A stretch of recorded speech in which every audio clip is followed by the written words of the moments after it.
This is September 30th, 2024 at DELRAY Beach Nuna's Treasure in the Traditions Workshop, Tradition 7, with Miss Jody B. Tradition 7 reads, the AA groups themselves ought to be fully supported by the voluntary contributions of their own members. We think that each group should soon achieve this ideal, that any public solicitation of funds using the name of Alcoholics Anonymous is highly dangerous, whether by groups, clubs, hospitals, or other outside agencies, that acceptance of large gifts from any source, or of contributions carrying any obligation whatever, is unwise. Then, too, we view with much concern those AA treasuries which continue, beyond prudent reserves, to accumulate funds for no stated AA purpose. Experience has often warned us that nothing can so surely destroy our spiritual heritage as futile disputes over property, money, and authority. Miss Jody, the floor is yours. Thank you so much, Carol. And I truly want to thank you for inviting me to do this tradition workshop.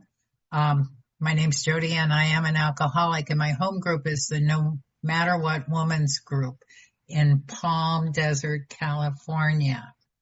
Tradition 7. Every AA group ought to be fully self-supporting, declining outside contributions.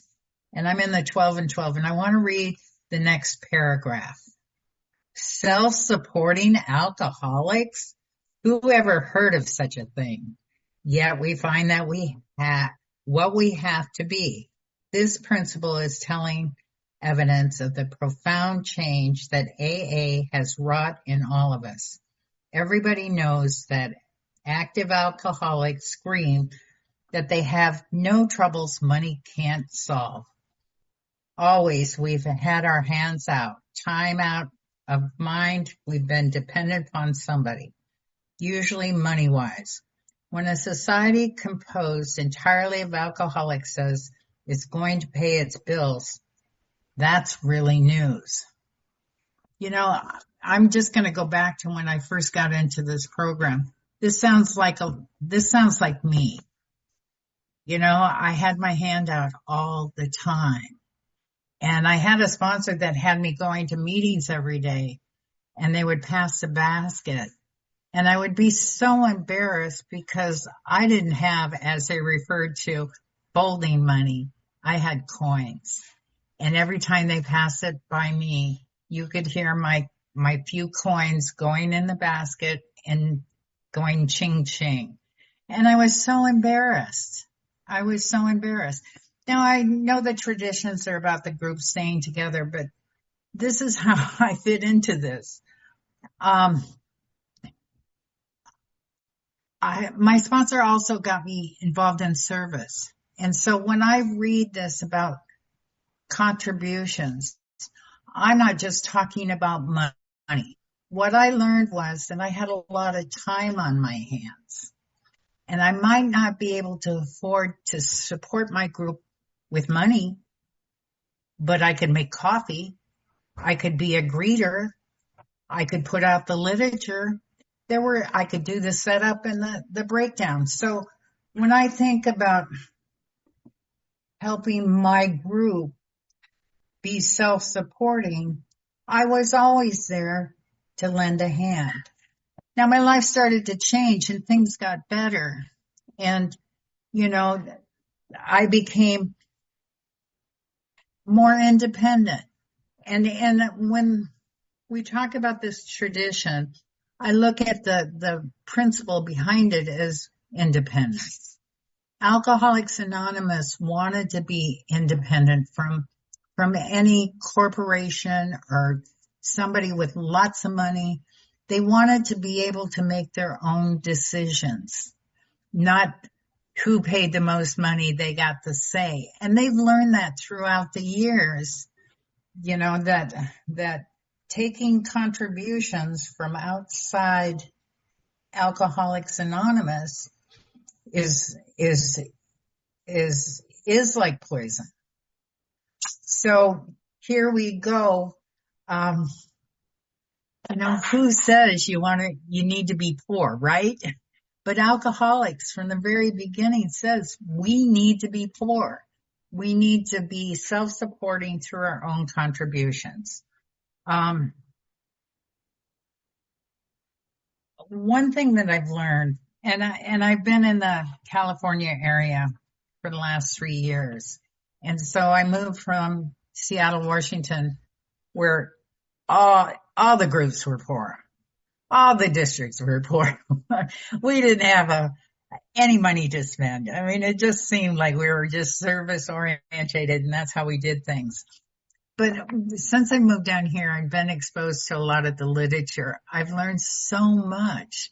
And, it was 2 years ago, 2.5 years ago, I finally was told and learned, had an open mind, and was told that the traditions ask us to give up something. Now, I have 14 years. The steps and the traditions ask us to give up something. That was a real eye-opener for me. And I was exposed to the book Language of the Heart. And in that book on page 93, it tells us Tradition 7 states that we had best pay our own bills, that large contributions or those carrying obligations ought not to be received, that public solicitation using the name Alcoholics Anonymous is positively dangerous. There are a lot of good societies around that almost had this gift of sobriety figured out, but they took money from everywhere and they had so many different ideas that they spread themselves way too thin.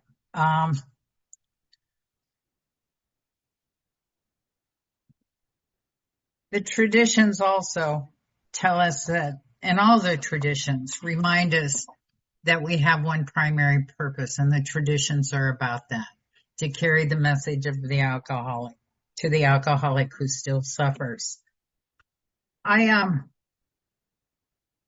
belong to a group, and it's a small group, and it's the No Matter What Women's Group. And this is an online group. And I mention them because I've never seen a group operate so well. When the first group that I was calling my home group, they had a steering committee, and as a member of that group, I never had a say in what was happening with the contributions that I was putting in the basket. And what I found out was they went by a suggested split of so much going to district, area, the general service office, and even our local intergroup office, which is not part of the AA structure, but they do a lot for allowing us to do 12-step work. As far as I could tell, they never had a prudent reserve. They would just collect a bunch of money and then willy-nilly pay the rent and what have you. The group that I belong to now, every month we have a business meeting and we have a treasurer who makes a report. This group has a prudent reserve. It amounts to our Zoom meeting and our timer. We don't have any overhead. So every cent that's collected from this particular group gets distributed.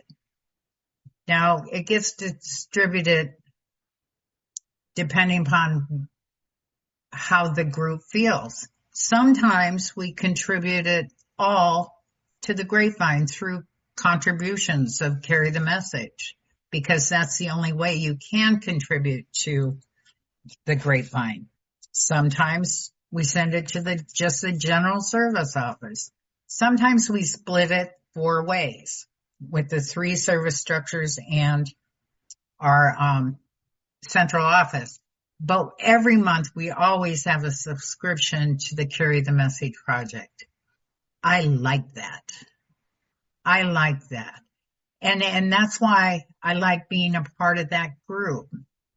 Now I was doing some checking around because I love service. And I happen to be the district treasurer. So when I first moved down here, I had never seen so much money in a district bank account as I did here. And it was over $10,000. And I thought, oh my gosh. So this year I got to work on the budget because I was a new treasurer coming in.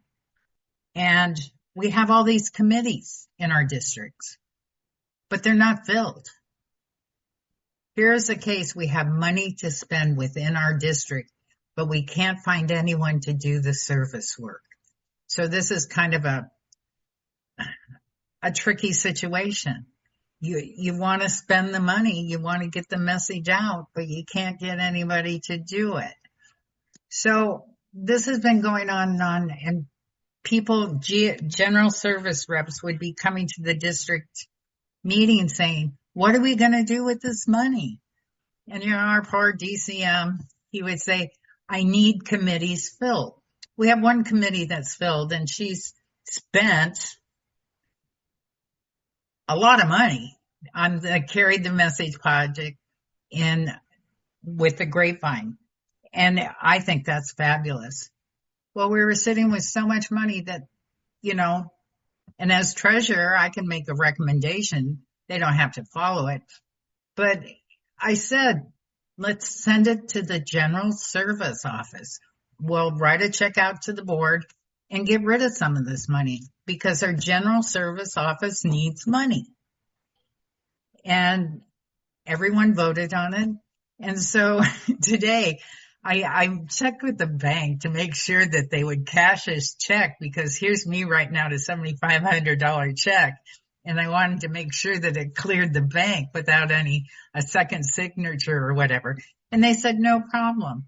So here again, trying to be mindful of what happens with our seventh tradition, to be informed about it, to understand it. Now, I don't know. I got a copy of this the other day. It's the 2024, the General Service Conference the final report from this year. And what I looked up that I thought you might be interested in is the number of groups, active groups, that contribute to the General Service Office.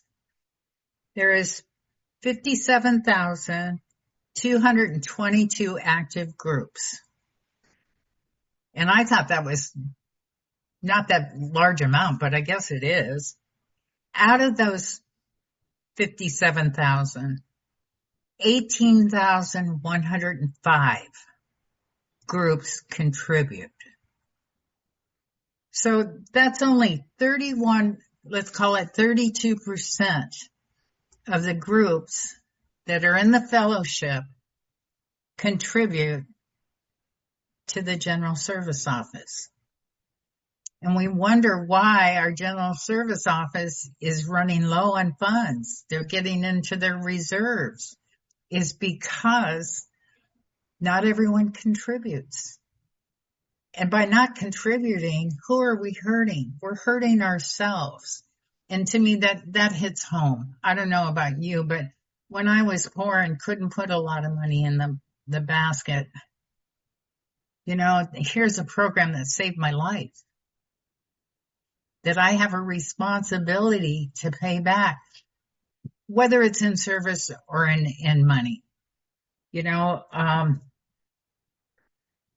It breaks my heart that we don't have many more groups contributing.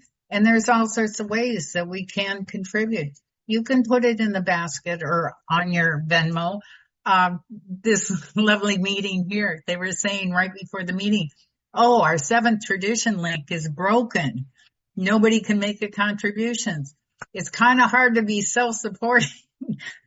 And those things need to be noted, but they weren't aware of the fact that that it was broken. So we want to contribute to them.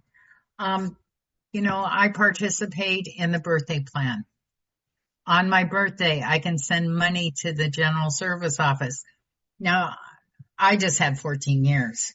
That's a small price. They recommend $1 a year. Someone like Francine, she had to cough up a little bit more. Actually, a lot more. And I think that's wonderful. It's one way to keep it going. And another thing I wanted to talk about, I do like this tradition. I'm glad Cheryl couldn't make it today. But, when I want to double check myself, if you go to aa.org, you can download a tradition checklist. And quite often they use these when doing a group inventory or a district inventory or even an area inventory. And I use it for myself. And for the seventh tradition, some of these things are, honestly now, do I do all I can help AA, my group, central office, my GSO, remain self-supporting? Do I put enough money in that basket? Could I put a little more into the basket on behalf of the new person who can't afford it yet? That was me. I was that person that couldn't afford it in the beginning. How generous was I when drunk in the bar room? What were drinks? I don't know. I paid around $5 a piece, and I had more than one. How do I or my group support our International Journals of Alcoholics Anonymous, the Grapevine and Lavinia? See, I'm proud of my group because we do that. And not everybody has to do it, but we're in California. We have a large Spanish population, and we read the Grapevine as one of our literature items. If GSO runs short of funds some year, wouldn't it be okay to let the government subsidize AA groups in hospitals and prison? Absolutely not. That's where the spiritual part of the program comes in. We dig a little deeper and put that money in the hat. Is it more important for a group to get a big AA collection from a few people or a smaller collection in which more members participate? My thought is the more the merrier. It gives them the opportunity to be a part of. Until I could start putting my money in the basket and hold my head up, I really didn't feel a part of. I felt like I was stealing, and I didn't want to feel that way. Is the group treasurer's report unimportant AA business? And it asks, how does the treasurer feel about it? Well, as a district treasurer, I feel that it's probably the most important thing on the agenda because I'm spending all that time putting that report together, taking care of those contributions, writing the thank you letters, and it gives us the opportunity to do our work, those funds. And so I think it's very important. Does my group have a prudent reserve? If yes, do I know what the amount is? I do. It's the cost of our Zoom and our timer. That's our prudent reserve. We're low maintenance. But if you go to an in-person meeting, it's going to be the rent, the coffee, whether you pay for the cookies or you have someone bring in the cookies. It's your expenses. And maybe included in that would be, I know up north in Seattle, what would happen was the home group would send the GSR and the alt GSR to any area function. The district was local, but if the area of business was being taken place 50 miles away, they would pay for the room and their expenses. And so they would have a 3-month prudent reserve for that. Just simple stuff. If a family member, work colleague, or close friend who is not an AA member wants to make financial contributions to my group, should the group accept it? What if my group is short on funds? Absolutely not. We're self-supporting. We had our kids down, and Larry and I were both speaking at an in-person meeting, and the kids wanted to put money in the basket, and they have no affiliation with AA. No, that wasn't the proper thing to do. And that brings to mind is, how much can an individual give to Alcoholics Anonymous? And it's changed a little bit. For an individual, every year you can contribute $7,500. When you die, in your will, you can contribute $10,000. That's a one-shot deal. You can only die once. So, there are limits. Now, when it comes to groups and districts, there is absolutely no limits. So if your group or district is sitting with a lot of money, I know GSO would like to see it. But that's what the groups are about. They get to decide where the money goes, how they want to carry the message. And, it's a beautiful part of our program. So with that, I don't know if I've gone over or not, but I'll leave it at that. Thank you.